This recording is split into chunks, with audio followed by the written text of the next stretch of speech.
to tactical display. There you go.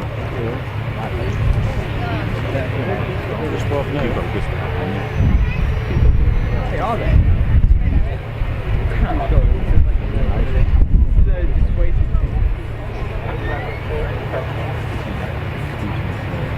Oh my God.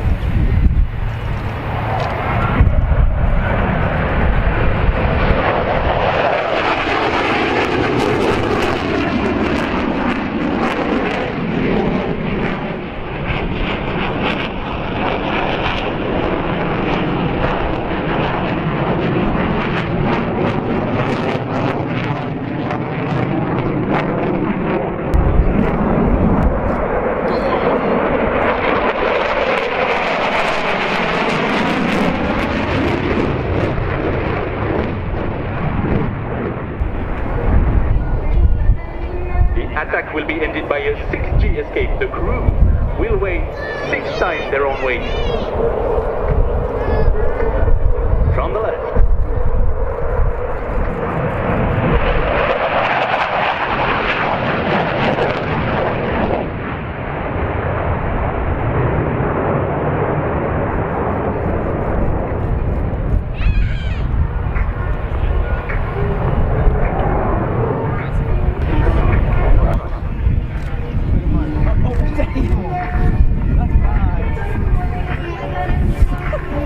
Oh, wait.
Atlas aircraft.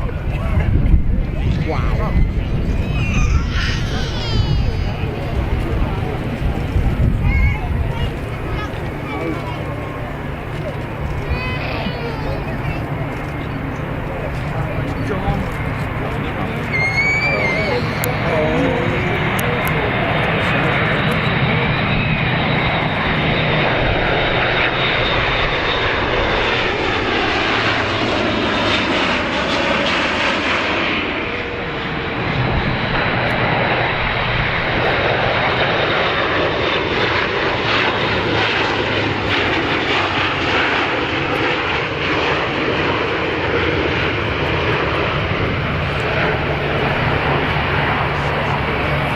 That is incredible. Oh, sorry. Lovely. A glorious sight indeed. Oh, look at that. Aircraft now heading south, heading back towards our home base. In our service, this is a tactical and strategic aircraft operated by 2 pilots. Aircraft purchasing. These aircraft are in operations and on exercises around the world, as they always are. Also on standby to support the quick reaction alert typhoons. From the left, Royal Air Force Voyager.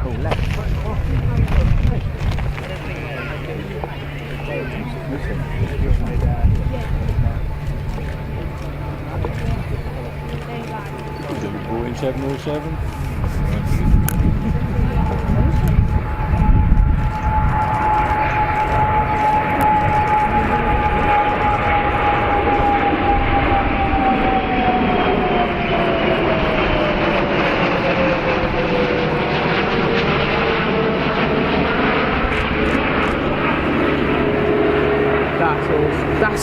That's the one of one as well. That's the only Voyager in that livery.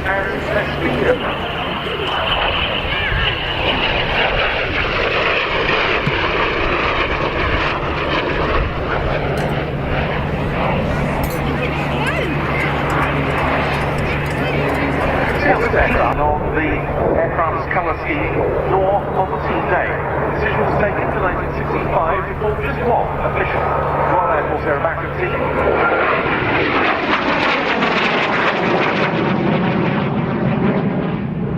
Prior to that, there have been different Premier teams every season. That was the birth of the Red Arrows. Their first backstage, Lee Jones, leader of the Aerobatic formation.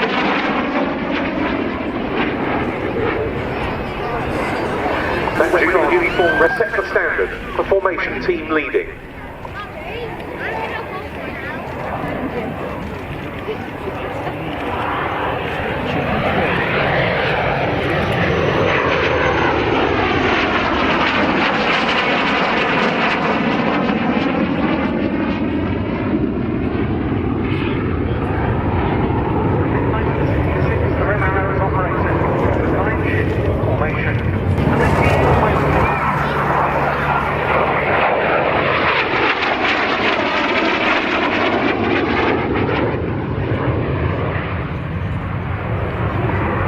Pilots raved about flying the Nat. Dickie Duckett, who was a member of the control, very precise.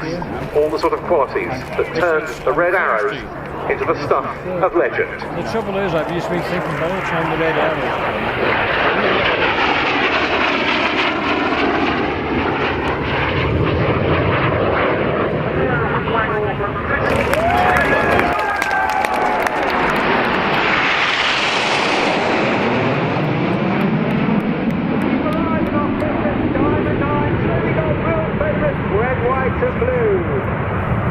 Red 1 starts to pull off and he tings the team to the left, and you'll see that platform of our world famous Diamond 9.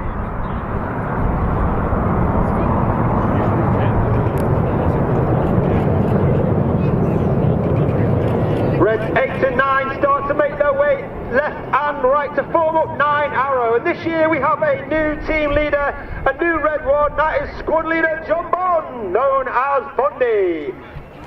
Bondy's in his first year as team leader. He's previously been in the team for 5 years. He was Red 2, 7, 6 twice before coming back in 2024 as Red 4. As the smoke comes on for Big Vixen.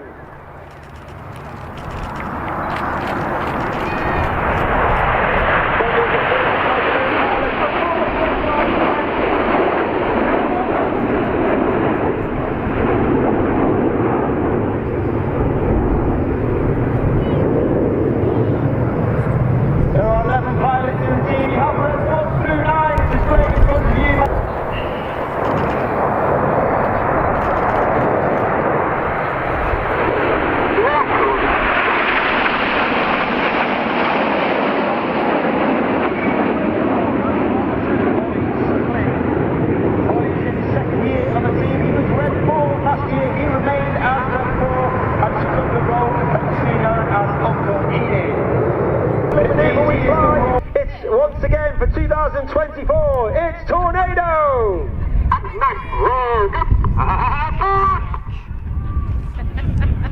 Red 9 calls your ball as Reds 8 and 9 roll around the smoke, but watch for the colour change as Red 1 brings the team down the line. A little bit left.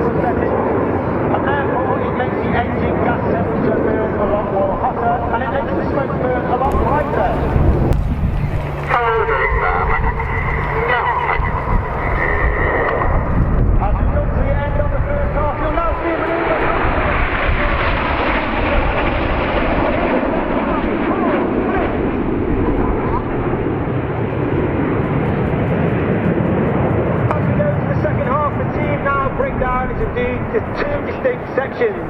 Going off to the right, we have Reds 1 through 5. 5. They are now known as Enid. Named after Enid Blyton's famous 5. Upred 6, 7 and 8 and 9 off to the left-hand side are now known as Hannah. Hannah from the left for the 5, 4, cross.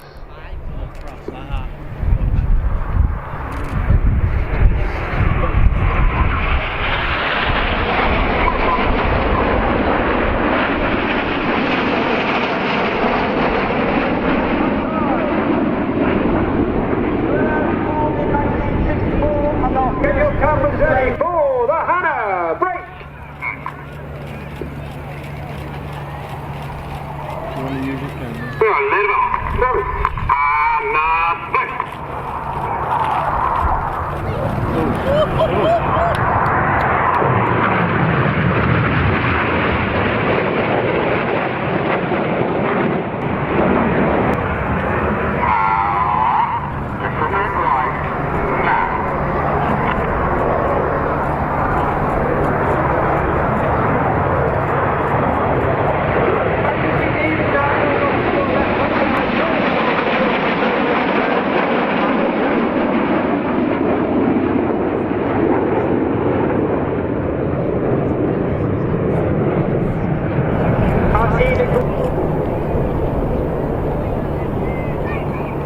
The red smoke comes on, the synchro pair parts for the world famous synchro rolling hard.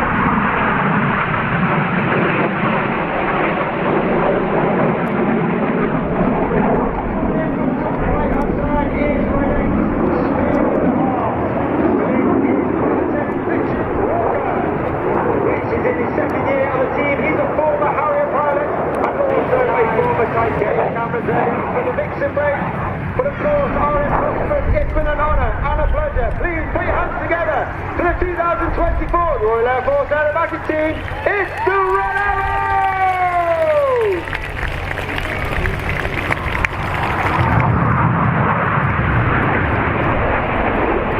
This will last 10 minutes.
before joining the French Air Force. When he joined, he stopped doing competition and he became a transport pilot. And well,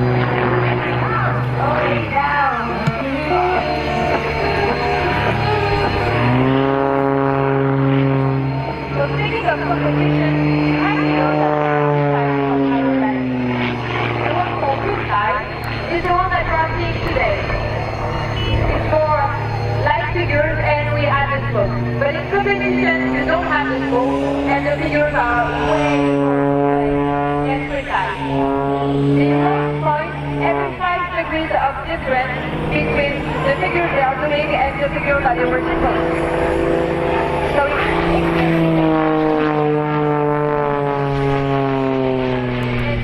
it's a freestyle discipline.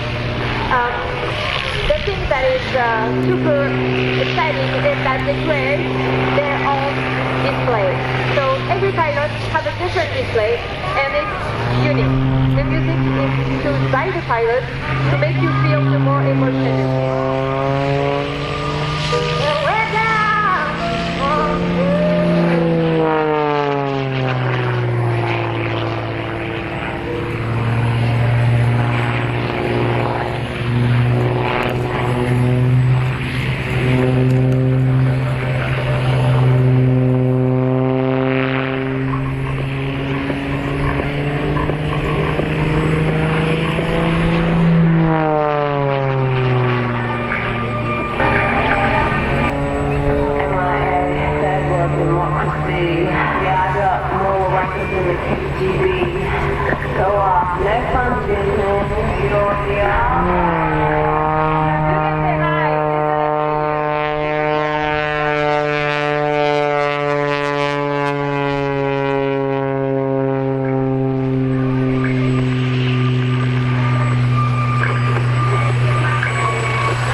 Thank you so much. Fantastic display, a fantastic presentation.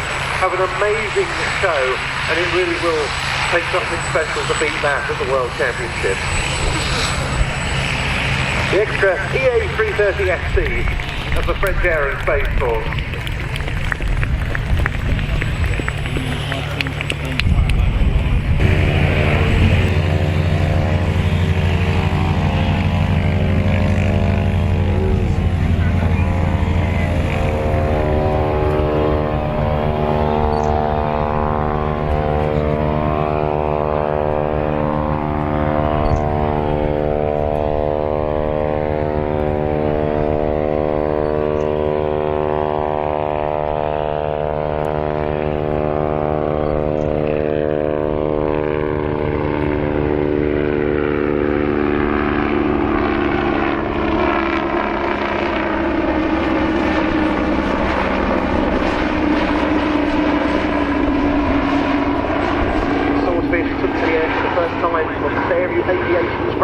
Aerodrome, basically now part of Heathrow Airport, on the 17th of April 1934, and entered Royal Naval Service. Turned so quickly, it's very easy to open, shoot and miss your shot.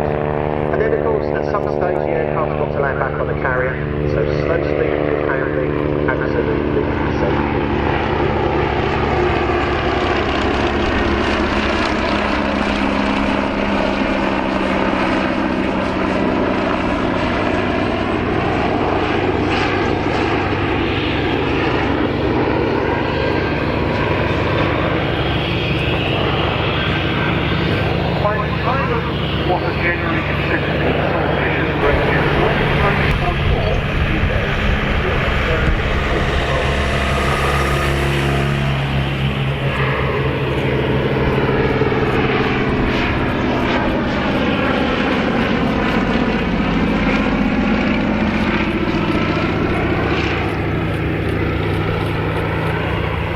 British 819 Squadron, based at Manston in Kent, were some of the Allied aircraft that on D-Day laid smoke screens to cover the passage of Channel troopship convoys. They planned to use motor launchers, but they didn't have enough of them with the suitable equipment. And with the help of the smoke screens, a convoy of 10 ships duly made it through the Straits of Dover. 838 Squadron had Swordfish at Harrowby in Devon for night patrols off Brittany against Germany's U-boats, their fast patrol craft.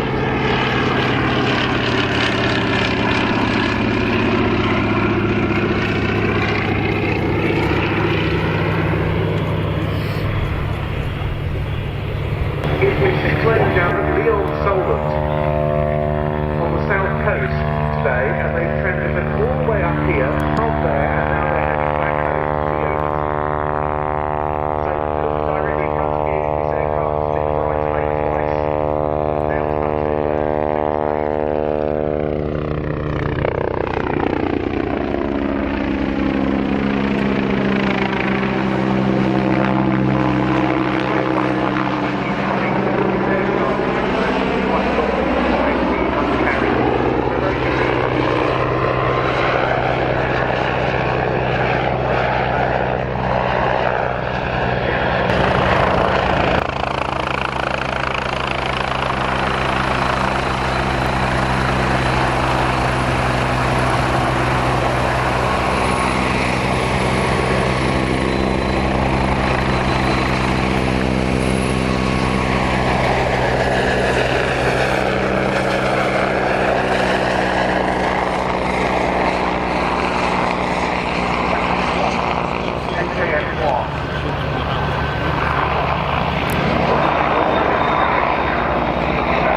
And our friends at Navy Wings, they have a fabulous and growing collection of aircraft. We've seen currently the serviceable Swordfish. They do have two others, one of which is a slightly longer term project than the other. In fact, it's one that used to be based in the UK, but it's, I think, doing its first flying display in the UK. I don't remember seeing it actually in an air show, other than on static display, at the time it was in UK ownership. But we'll see it getting airborne and then positioning for running in sequence. And meanwhile, those of you down at Town Front see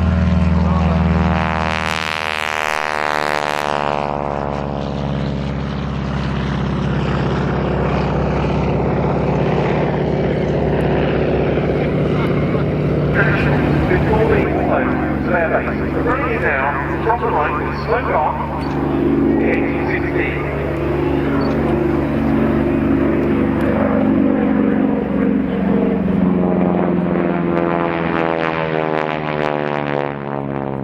By the end of 1940, in excess of 800 Harmans had been delivered to bases around the Empire, and the President of North American Aviation, their manufacturer, Dutch Kindleberger, was congratulated. Hours in a hurricane, you ready to fly a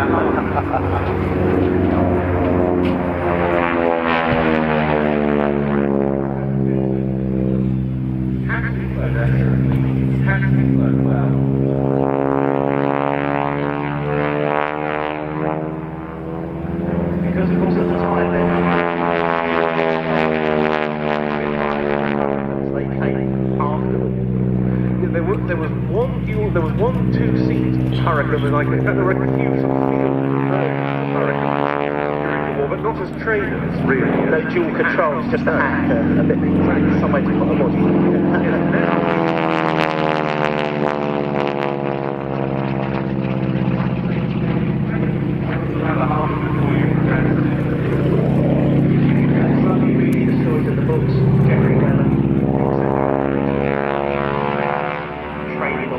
And then getting into this big part of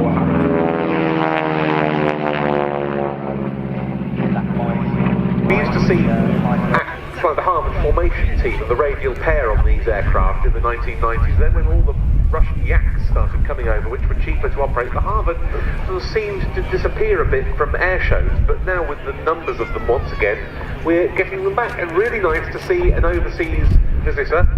We should mention we've got some other overseas military participation here in the Static Park, other than the French. We've got the Belgian Air Component with an SF-260. We've got a Royal Netherlands Air Force NH-90. Yes. Haven't we? But this are overseas-based civilian contribution to today's show, Stein de Geekere, with the 1860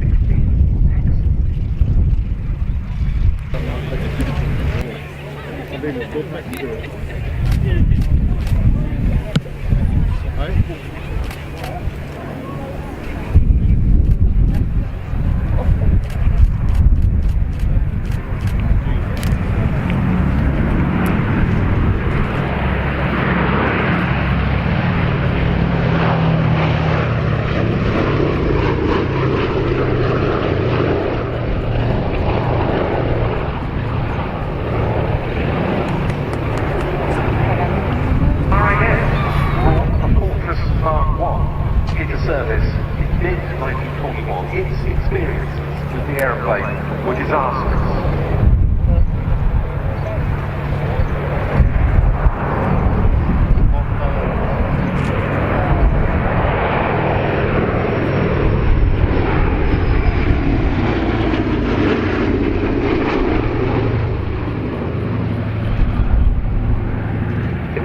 Those experiences that led to Bomber Command abandoning daylight raids. In fact, number 90 Squadron had flown the Fortress in the RAF, and half of all its missions with its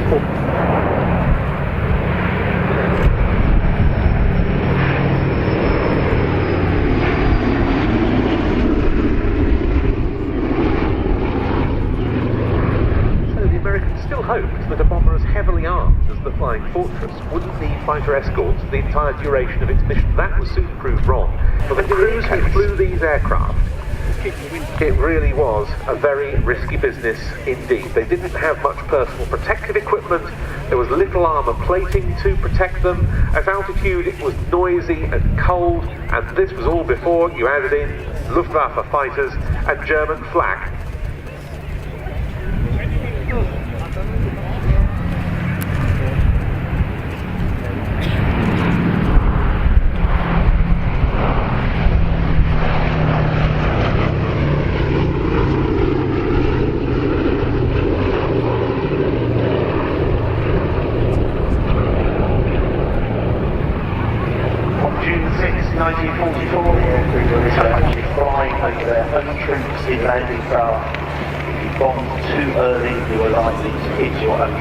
And unfortunately, many of those bombs then fell into the fields beyond the coast.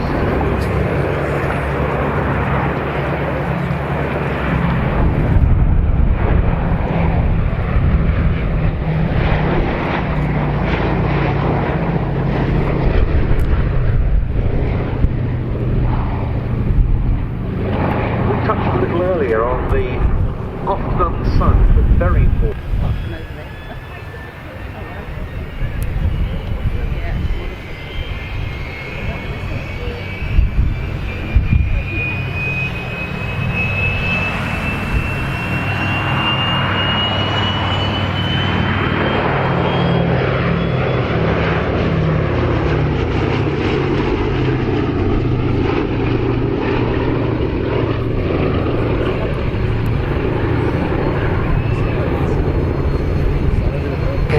Went on to enjoy a particularly long career with the Institut Géographique National in France on survey and mapping duty. It's also next year the 50th anniversary of this aircraft coming to the UK for private operation. And despite some low points and difficulties over the years, here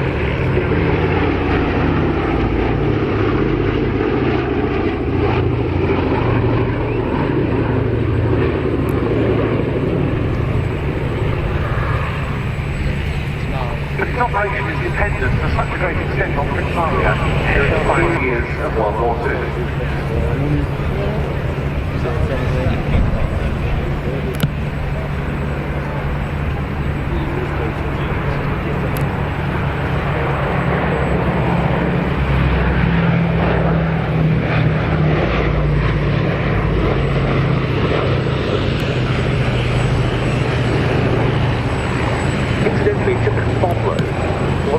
aircraft, depending on its mission, would be between 4,500 and for the weapon to carry.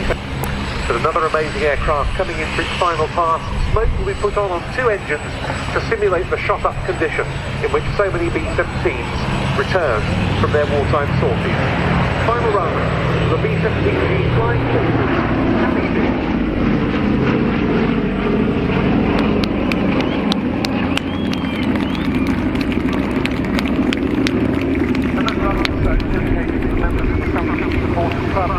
Join up yourself.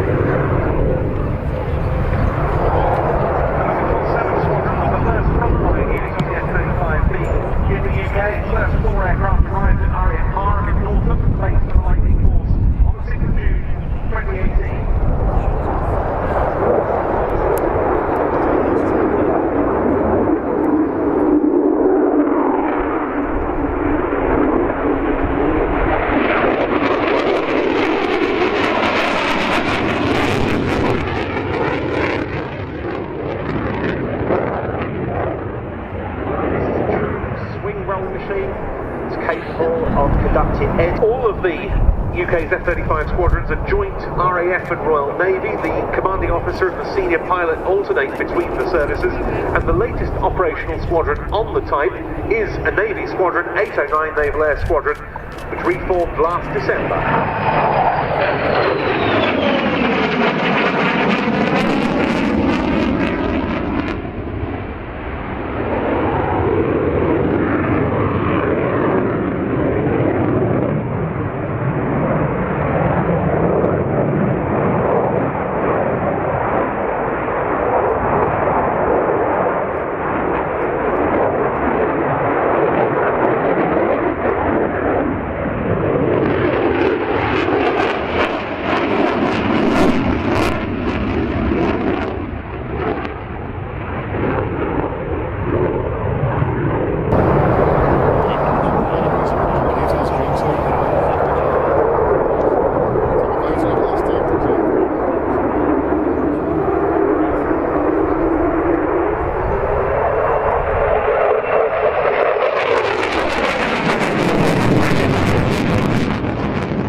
And HMS Prince of Wales will of course be joining Queen Elizabeth as the second carrier. But look at this, for a high alpha, high angle of attack, nose high pass.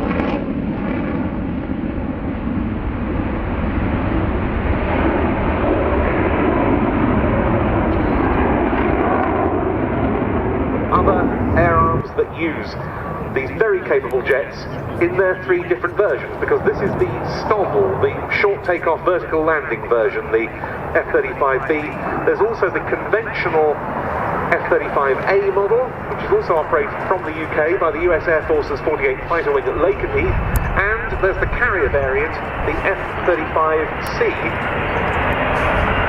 made its first deployment aboard the USS Abraham Lincoln with the US Marine Corps in early 2022.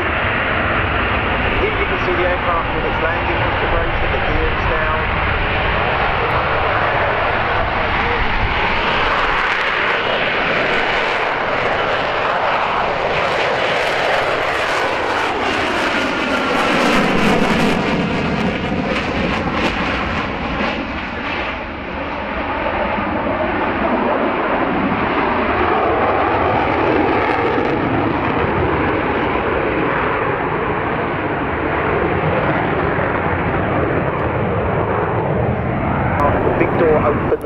which brings a big fan into play, and altogether these create pillars of thrust on which the aircraft is able to fly very slowly and to stop and hover. And if you think back to the days of enjoying Harrier displays, even in the hover, the Harrier would be a living, breathing thing, jiggling a little bit left and right. Just watch the F-35, it's a completely different side, completely different story. And with each wing, there's a more focused presence to give more control.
Airshow 2024 coming up.